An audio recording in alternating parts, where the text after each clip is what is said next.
Casablanca, a film often regarded by critics as one of the best of all time. However, with so many interesting elements at play, one scene in particular warrants closer inspection. Casablanca's protagonist, and in many ways its anti-hero, Rick, is a beautifully crafted character, one that symbolizes much more than a suave owner of a gin joint.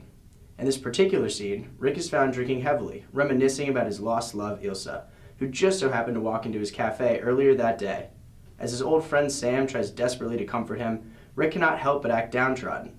The scene goes above and beyond to reinforce Rick as a cynic with its lighting choices and camera techniques. Take a look. I'm waiting for a lady. Please, boss, let's go. Ain't nothing but trouble for you here. Coming back? I know she's coming back. We'll take the car and drive all night. We'll get drunk. We'll go fishing and stay away until she's gone. Shut up and go home, will you? No, sir. I'm staying right here.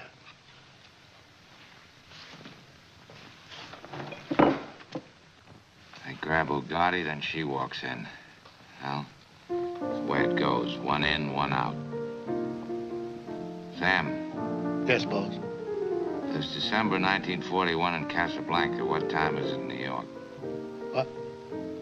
My watch stopped. I bet they're asleep in New York. I bet they're asleep all over America.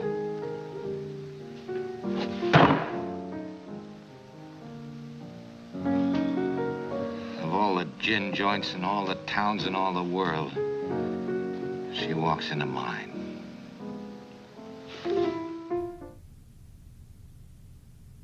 Did you catch those somber lighting effects?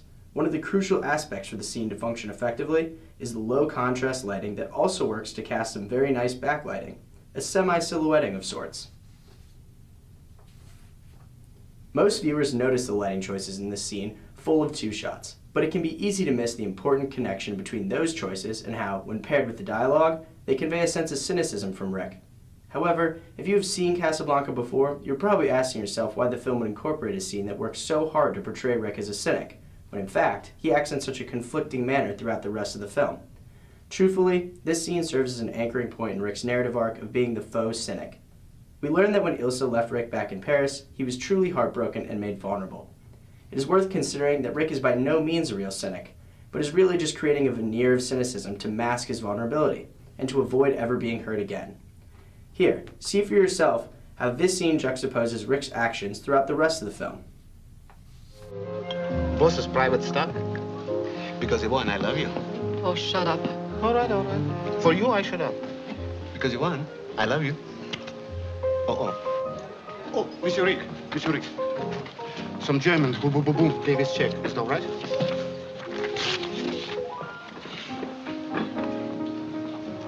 Where were you last night? That's so long ago, I don't remember.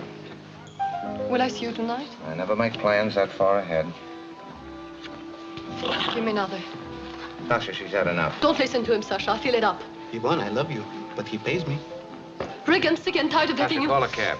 Yes, boss. Come on, we're going to get your coat. Take your hands off Well, me. you're going home. You've had a little too much to drink.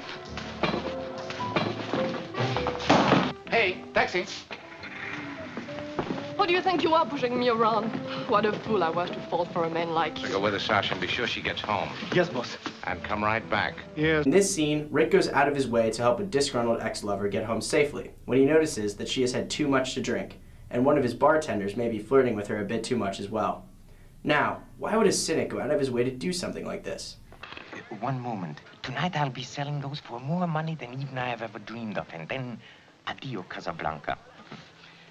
You know, Rick, I have many a friend in Casablanca, but somehow, just because you despise me, you are the only one I trust. Will you keep these for me, please? For how long? Oh, perhaps an hour, perhaps a little longer. I don't want them here overnight. Don't be afraid of that. Please keep them for me. Thank you. I knew I could trust you. Interestingly enough, Rick is yet again getting involved in a situation that a cynic would likely avoid. Even more, this is in stark contrast to Rick's timeless slogan, "I stick my neck out for no one." If you're thinking of warning him, don't put yourself out. He cannot possibly escape. I stick my neck out for nobody. A wise foreign policy. In the film's final act, we see Rick make the ultimate sacrifice. He unmasks his cynical facade and works in favor of the greater good, at the expense of revealing the person he truly is and becoming vulnerable once again. At this point in the film, the viewer may not be giving that original scene back at the cafe much thought, but without that anchoring point to establish Rick's faux cynicism, His arc and the film's underlying theme are not as concrete and meaningful.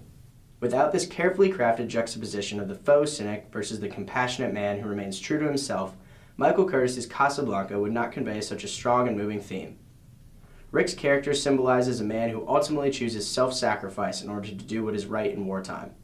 A message that touched the hearts of many Americans of the 1940s and to this day is part of what makes Casablanca one of the greatest of all time. You must remember this, a kiss is still a kiss. A sigh is just a sigh. The fundamental things apply as time goes by.